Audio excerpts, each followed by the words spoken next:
आगे के श्लोक में कहते हैं, स्त्री जब तक सामने है तभी तक अमृत के समान आनंद देती है, और आँखों से ओझल हो जाने पर वही विरह के कारण विष से भी अधिक दुखदायी है।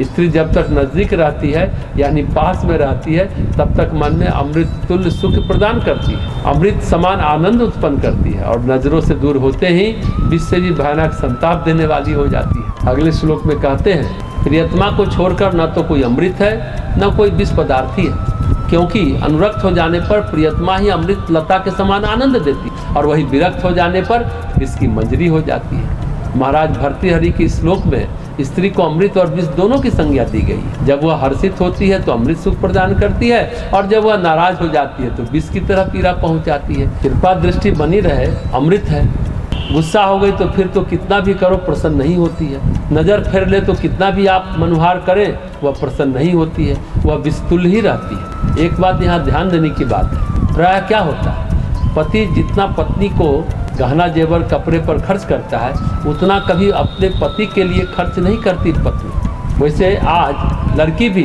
लड़का के लिए बहुत कुछ करती है, लेकिन एक बात ध्यान देने की है, लड़का का कपड़ा महंगा से महंगा कितना का आएगा, लेकिन लड़की का डायमंड नेकलेस कितने का आएगा। एक डायमंड नेकलेस में बड़ा से बड़ा आदमी भी साल 2 साल का कपड़ा बनवा लेगा। एक डायमंड सेट 20-20 लाख 25-25 लाख का आता है, 50 लाख का आता है। प्लेटिनम सेट तो करोड़ों में आता है। अब तो चलन इसी का है।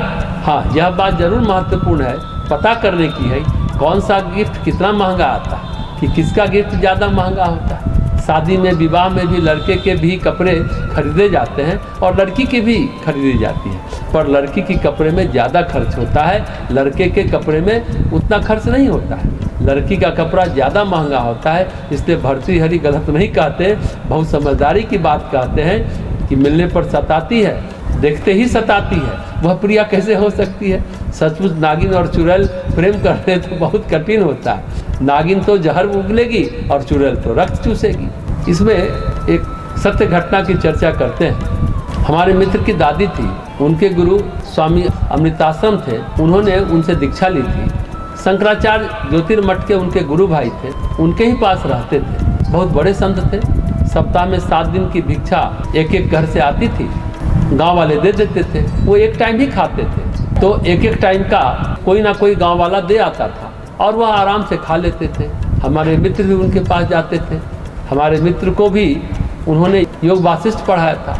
योग वासिष्ठ बहुत प्रसिद्ध पुस्तक है। उन्होंने हमारे मित्र की अम्मा को पहले से मना किया था, वो बोले थे कि अब बाबा हो जाएगा, घर बार छोड़ करके कर्म काटने पहुंच जाएगा। हाँ, जब योग वासिष्ठ पढ़ रहे थे तो वह अपनी बात कह रहे थे कि हम हिमालय गए थे और भी हमारे मित्र साधु वहाँ रहते थे। हमने उनसे कहा, तुम लोग बड़े सौभाग्यशाली हो कि हिमालय में रह करके तप कर रहे हो। अरे हम तो संसार में गांव में रहते हैं, गांव में पले बढ़े, घर में रहते हैं, थोड़ी भक्ति कर लेते हैं, थोड़ा ध्यान करने की कोशिश करते हैं। हमारे मित्र उनसे एक बार पूछे थे, आपका ज्ञान पूरा हो गया? तो उन्होंने कहा नहीं। 120 साल में उनकी मृत्यु हुई थी, दीर्घायु आत्मा थे। तो हमारे मित्र ने पूछा, यदि अगला जन्म मिला तो आप क्या बनना चाहते हैं? तो उन महात्मा ने कहा कि हम सम्यक ज्ञान प्राप्त करना चाहते हैं। तो हमारे मित्र ने पूछा, यह सम्यक ज्ञान क्या होता है? उनकी परिभाषा ज्ञान की बहुत सुंदर और बहुत अच्छी है। आंखें बंद करो तो निर्विकल्प समाधि और आंखें खोलो तो सविकल्प समाधि। ऐसी अवस्था जब सहज हो जाए, तो आंखें खोलते और बंद करते समय समाधि चेतना सहज ही हो जाए, तो उसी को सम्यक ज्ञान कहते हैं। तो समझे कि सम्यक ज्ञान हो गया।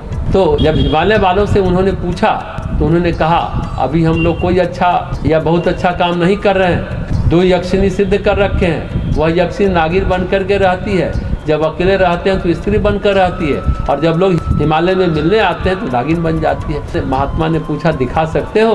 तो उन्होंने दिखाया। 2 नागिन आ गई, फन फैला करके बैठ गई। क्या ये स्त्रियां नहीं बन सकती है? तो उन्होंने कहा, तुम लोग असली रूप में आ जाओ। वह लोग अपने असली रूप में आ गई। तो महात्मा ने कहा कि वह कभी नहीं छोड़ती, उस रूप में भी हिमालय में उनको चूस लेती है। दोनों यक्षिणी थी, नागिन के रूप में वहाँ रहती थी हिमालय में।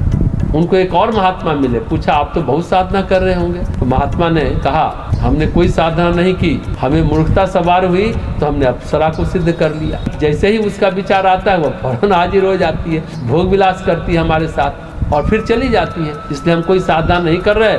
तब वो महात्मा जी जो गांव में भगवान शिव के मंदिर में पड़े रहते थे, तब उनको विश्वास हुआ कि गांव में पड़े रहने में ही भलाई है, गांव में रहना ही अच्छा है। इसलिए जो जहाँ है वही साधना करे तो भी कोई दिक्कत नहीं है, वही भजन करे, घर में ही जितना बन पड़े भगवत भक्ति करे, उनका स्मरण करे, उनका सुमिरन बना रहे, ऐसी प्रार्थना करते रहे। थोड़े बहुत लोग आए, सत्संग किया, समय की सार्थकता यही है। और समय भी आसानी से निकल जाता है, कट जाता है। महात्मा का नाम स्वामी अमृत आश्रम, कानपुर में गांव है, साल गोपालपुर, वहाँ रहते थे। वह बोले कि सभी ग्रंथ पढ़ लिया, अब योग वशिष्ठी पढ़ते थे। अंत में कहते थे इसमें योग, ध्यान, ज्ञान सब कुछ है। शांत भाव से अकेले बैठ करके कमरे में पढ़ते थे और ध्यान करते थे और कुछ नहीं करते थे।